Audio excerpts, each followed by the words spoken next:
सो sample paper के बचे हुए क्वेश्चंस हम इस वीडियो में कंप्लीट कर रहे होंगे और देखेंगे कि क्या क्या पैटर्न और है और लेवल अच्छा है क्वेश्चंस का। तो बस आप एक कॉपी और पेन ले लीजिए, साथ में करते रहिए क्योंकि उससे एक कॉन्फिडेंस भी बिल्डअप होगा और वो बेटर रहता है जब आप प्रैक्टिस करते हैं। तो पहला क्वेश्चन देखिए। पहला क्वेश्चन में आपको उसने क्या किया, ये सारी जो एरोज थी उसने दे रखी थी और ये जो चीज़ें हैं जो मैंने एक्स्ट्रा लिखी है, एंडोथर्मिक एक्सोथर्मिक, यही आपको करनी है। उसमें पूछा क्या, कई ऑप्शंस दिए हैं कि पहला पार्ट एंडोथर्मिक है या एक्सोथर्मिक। अब आपको ये पता होना चाहिए जब भी आप रिएक्शन को कुछ दे रहे हो, यानी कि उसमें आप कुछ डाल रहे हो, हीट दे रहे हो, दैट मीन्स इन कर रहे हो, दैट इज एंडोथर्मिक। और अगर हीट रिलीज होती है तो एक्सोथर्मिक। और मैक्सिमम ऑफ टाइम्स क्या होता है कि जो कॉम्बिनेशन रिएक्शंस होते हैं उनमें आपकी हीट रिलीज होती है, दैट मीन्स एक्सोथर्मिक रिएक्शन होते हैं। और जो डिकम्पोजिशन रिएक्शंस होते हैं जिस मीन्स आप हीट देते हो वो एंडोथर्मिक होते हैं। तो बहुत ही क्लियर है कि आपका ये जो पहला वाला स्टेप है ये एंडोथर्मिक होगा और ये स्टेप जो आपका एक्सोथर्मिक होगा, जहाँ आपकी स्लेक लाइन प्रोड्यूस हो रही है। तो ऑप्शन नंबर सी पे ये सही दे रहा था, तो आप उसको टिक कर लीजिए। अब 26 वाला क्वेश्चन थोड़ा इंटरेस्टिंग है, आप उसको थोड़ा अच्छे से समझिए, इंपॉर्टेंट है, ठीक है, इसलिए मैंने स्टार भी लगा दिया है अभी। देखिए इसमें क्या पूछा, इसमें कहा था कि इसने ऐसे ग्राफ दे रखा था, मैंने पूरा ग्राफ तो नहीं बनाया, अगर पूरा ग्राफ भी देखना है तो कुछ ऐसा दे रखा था इसने।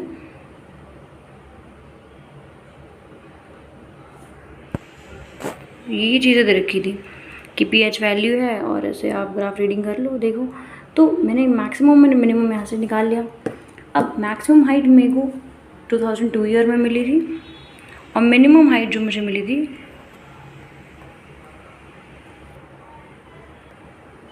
मिली वो मिली 2008 में। अब उसने क्वेश्चन में पूछा कि हाइड्रोजन आयन कॉन्सेंट्रेशन कब आपकी सबसे मैक्सिमम है, और दिया तो कुछ नहीं ग्राफ में उसके बारे में, सिर्फ पीएच वैल्यू बताई। अब आपको पता होना चाहिए पीएच का मतलब ही होता है परसेंटेज ऑफ हाइड्रोजन आयन। अब हाइड्रोजन आयन एक तरह से एसिडिक को डायरेक्टली आप रिलेट कर सकते हैं कि जितने हाइड्रोजन आयन्स होते हैं उतना ही आपका एसिडिक होता है कोई चीज़ नेचर में। अब यहाँ से क्या है कि हम पहले आपको लग सकता है कि जितना पीएच वैल्यू ज़्यादा है दैट मीन्स उतना ही हाइड्रोजन आयन कंसनट्रेशन ज़्यादा, बट नहीं, आपको पता होगा कि जो एसिडिक चीज़ें होती हैं उनकी पीएच वैल्यू लाई करती है 0 to 7, दैट मीन्स जब आप रीड करते हैं 0 to 14 तो उनकी जो पीएच वैल्यूज़ होती है मिनिमम की तरफ भागती हैं। जितना कम हो, जैसे 1 या 2 बहुत एसिडिक होता है, दैट मीन्स वहाँ हाइड्रोजन आयन कॉन्सेंट्रेशन आपका एक तरह से मैक्सिमम होता रहता है। तो इसीलिए जो मिनिमम हाइट वाला आपका ग्राफ होगा, जैसे कि 2008 वाला है, ये आपका सही होगा। यहाँ पे आपका जो हाइड्रोजन आयन कॉन्सेंट्रेशन है वो मैक्सिमम होगा। तो इसमें आपका जो ऑप्शन था वो बी आप करेक्ट लगा देंगे, ठीक है। अब 27 क्वेश्चन नंबर में कई फिगर्स दिए थे। अब उसमें डिफरेंट बिहेवियर ऑफ एमजी का रीजन पूछा था। तो वेरी ऑब्वियस आप ये रिएक्शन लिख लीजिए कि MG plus HCl Mg Cl2 plus H2 balance करने के लिए सिर्फ यहाँ पे 2 ऐड करना पड़ेगा। ये जो H2 गैस है ना, ये फ्लोटिंग में आपकी हेल्प करती है, इसलिए वो डिफरेंट बिहेवियर दिख रहा था। तो बी वाला ऑप्शन आपका करेक्ट है। 28 ऑप्शन में आपको कुछ नहीं करना, बहुत ईजी है कि आयनिक कंपाउंड की अगर आपको प्रॉपर्टी याद है तो आप तुरंत कर लेंगे। एक चीज़ मत भूलिएगा कि आयनिक कंपाउंड्स जो भी होते हैं वो सिर्फ एक्वस सॉल्यूशन में ही इलेक्ट्रिसिटी कंडक्ट करते हैं अच्छे तरीके से, सॉलिड में उनकी कंडक्टिविटी मतलब ऑलमोस्ट ज़ीरो ही रहती है। अब 29 आपका जो क्वेश्चन नंबर था ये भी आपका अच्छा क्वेश्चन है। इसमें पूछ रहा था, मैं आपको दिखा देती क्वेश्चन भी। इसमें कह रहा था कि winner observe that the stain of curry on a white shirt becomes reddish brown when soap is scrubbed but it turns yellow again when the shirt is washed with plenty of water. What might be the reason for this observation? अब पहली बात तो जो आपका पहला option है पहले आप काट दीजिए, क्योंकि जो सोप होता है आपका वो एसिडिक इन नेचर नहीं होता, वो बेसिक इन नेचर होता है। तो ये तो ऑप्शन आपका वैसे भी ख़त्म हो गया। बाकी वाले ऑप्शन में आपको कहता है कि सोप बेसिक नेचर है, दैट मीन्स सेकेंड आपका वहीं से सही है। फिर आपको कहता है टर्मरिक नेचुरल इंडिकेटर है जो reddish tinge colour the basis के साथ, वो भी आपका एक करेक्ट ऑप्शन है।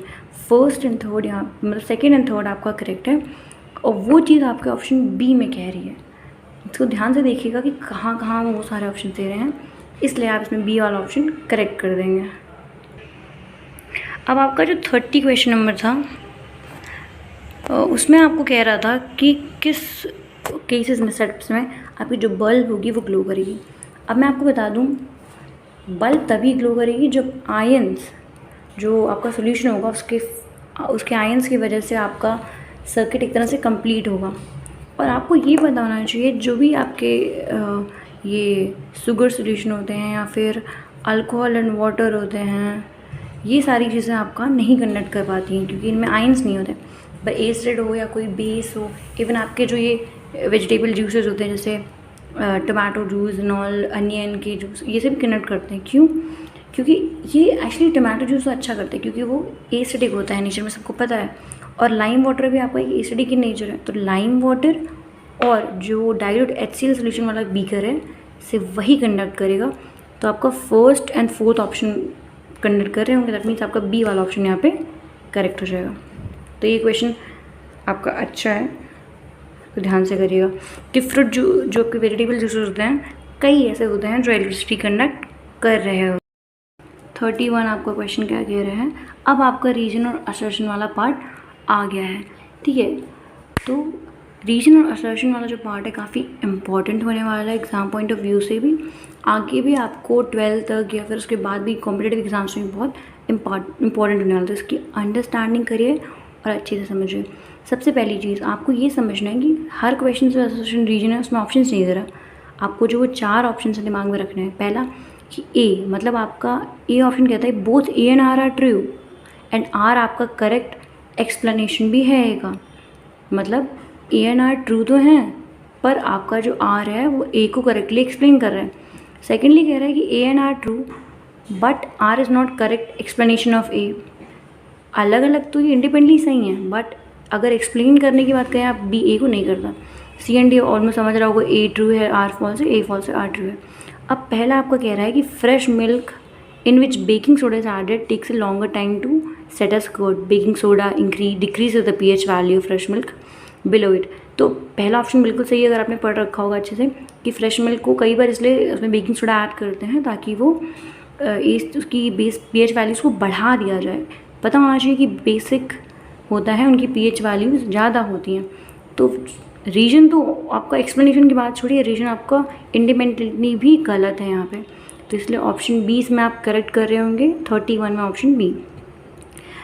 और तो अब 32 क्वेश्चन नंबर जो आपका है जिसमें आपको कह रहा है कि decomposition of vegetable matter is an endothermic reaction. एक बार को आपको ये लग सकता है कि क्योंकि डिकम्पोजिशन है, हमने यही पढ़ा है कि जो भी डिकम्पोजिशन रिएक्शंस होते हैं वो एंडोथर्मिक होते हैं, बट पता है ओवरऑल इसमें माइक्रोब्स अपनी एनर्जी यूज़ करते हैं, बट ओवरऑल रिएक्शंस में आपकी एनर्जी प्रोड्यूस होती है, इसलिए ये एक एक्सोथर्मिक रिएक्शन होगा। इसको आप नोट डाउन कर लीजिएगा क्योंकि ज़्यादा डिकम्पोजिशन देखने से ये लगता है कि ये एक एंडोथर्मिक प्रोसेस है, बट ये नहीं। दैट मीन्स आपका ए वाला ऑप्शन गलत है, दैट मीन्स आपका असर्शन वाली चीज़ गलत है, असर्शन गलत हो गया। अब reason decomposition involves break down of single, ये तो बात आपकी सही है, इसका मतलब A is false but R is true, that means option D आप करेक्ट कर दीजिए यहाँ पे। 33 आपका बायो है, तो सॉरी मुझे आता ही नहीं है बिल्कुल। 34 आपका sky appears blue in the day time, white light is compose of 7 colours. दोनों ऑप्शंस इंडिपेंडेंटली करेक्ट हैं, बट एक दूसरे की एक्सप्लेनेशन या रिलेशन नहीं कर पा रहा है रीजनल सेशन के लिए, तो ऑप्शन नंबर आपका इसमें करेक्ट होगा बी। तो आप लगा लीजिए 34 में बी। अब आपका 35 क्वेश्चन नंबर, ठीक है। 35 आपका कह रहा है रिएक्शंस वगैरह आपके few elements with acids and bases evolve hydrogen gas. That means जो दोनों के साथ रिएक्ट करके हाइड्रोजन गैस इवॉल्व करते हैं उनको एम्फोटेरिक कहते हैं। आपको ये पता होना चाहिए ऑक्साइड्स। यहाँ पे ये सिर्फ बी एंड डी कर पा रहे हैं, तो दैट मीन्स आपका ऑप्शन नंबर बी करेक्ट हो जाएगा। अब 36 फिर एक बार बायो है, तो सॉरी बायो मेरे बिल्कुल यहाँ था।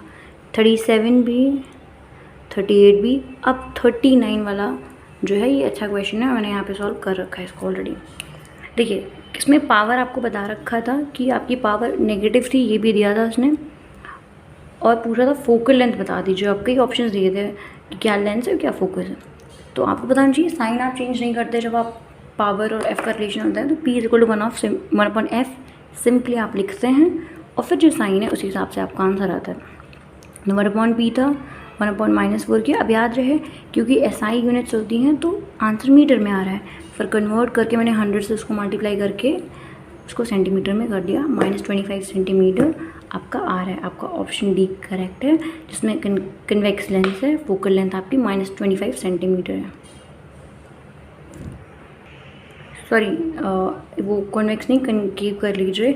मैंने थोड़ा ध्यान नहीं दिया क्योंकि जो लेंस होती है उसमें नेगेटिव तब होता है जब आपकी कनकेव होती है, और मिरर में भी कनकेव होती है, तो वो कन्वर्जिंग वाले की वजह से मैं थोड़ा सा कन्फ्यूज हो गई। खैर कनकेव कर लीजिएगा। ऑप्शन नंबर सी करेक्ट होगा आपका। तो आप क्वेश्चन नंबर 40 देखिए। मैं आपके कह रहा था कि रेज जो है सन से आ रही है, कन्वर्ज करने का पॉइंट आपको बताया था और पूछा था अब बताइए सेम साइज के लिए आप ऑब्जेक्ट डिस्टेंस क्या बनाएंगे। पता होना चाहिए सन एक इन्फिनाइट डिस्टेंस पे है आपके मिरर से, तो वहाँ से जो भी रे आएगी फोकस पे ही आपके आके कन्वर्ज होगी। दैट मीन्स वो आपका पॉइंट था 15 सेंटीमीटर, दैट मीन्स -15 सेंटीमीटर आपका है। अब f is equal to negative for a concave mirror, और उसमें आपको कनकेव मिरर बताया था। अब सेम साइज ऑफ इमेज के लिए कनकेव मिरर में आप क्या करते हैं, आपको ये केस बहुत अच्छे से हम दिमाग में होना चाहिए कि आप एट द सेंटर रख देते हैं। That means double the focal length, that means 30 centimetre पे आप रख देंगे from the in front of mirror. Option number A आपका करेक्ट हो जाएगा। 41 में आपका ये बायो है, तो अगेन सॉरी 42 भी आपका बायो है। 43 आपका एक लाइक सही है। 43 में आपका कह रहा है अच्छा क्वेश्चन न्यूमेरिकल है, और ऐसे क्वेश्चंस आपके और भी आएंगे तो आप ऐसे कर लीजिएगा। और ऐसे क्वेश्चंस इसमें इसने बोला था कि V आपको बता दिया था, क्योंकि अब याद रखिए एक लेंस का केस है और V आपको रियल बोला। दैट मीन्स आपका जो भी आप साइन लोगे वो पॉजिटिव लोगे, क्योंकि लेंस के केस में आपकी जो रियल इमेजेस होती हैं वो पॉजिटिव साइन देती हैं और मिरर के केस में वो नेगेटिव साइन देती हैं। अब क्योंकि रियल इमेज है दैट मीन्स आपको मैग्नीफिकेशन भी -3, दैट क्योंकि आपकी इमेज इन्वर्टेड बन जा रही होगी तो -3 आप रखोगे। अब आपको पता है m is equal to v/u in case of lens, but in case of mirror it's -v/u। Sign convention बहुत इंपॉर्टेंट होते हैं इस चैप्टर के क्वेश्चंस में, ध्यान रखिएगा। एक मतलब हवा क्रिएट कर सकते हैं अदरवाइज। अब रख दिया values, u is equal to -80/3 centimetre निकल आया, जो आपका ऑप्शन डी में करेक्ट है। 44 क्वेश्चन के लिए एक बार फिर से स्क्रीन पे देखिए। 44 क्वेश्चन में कह रहा है, ये फिगर दिया है, फिर नैनी कोई लड़की है वो बहुत सारी बातें बता रही है इसके बारे में। अब वो नैनी क्या क्या कह रही है the image of the object will be virtual one. पहली बात तो आप मिरर समझ जाइए, कनकेव मिरर है, आपको डेफिनेटली दिखने से ही पता लग गया। अब कॉनकेव मिरर में सिर्फ एक ही केस में वर्चुअल इमेज बनती है, जब फोकस और मिरर के बीच में आप ऑब्जेक्ट रखते हैं वो चीज़ तो ख़त्म। दैट मीन्स ऑप्शन 1 वाला ख़त्म। यहीं से आप अगर क्लैरिटी ले लें तो आपका ऑप्शन ए, बी और डी ख़त्म हो जाता है, बचा सी है। सी ही आप लगा सकते हैं यहाँ से भी।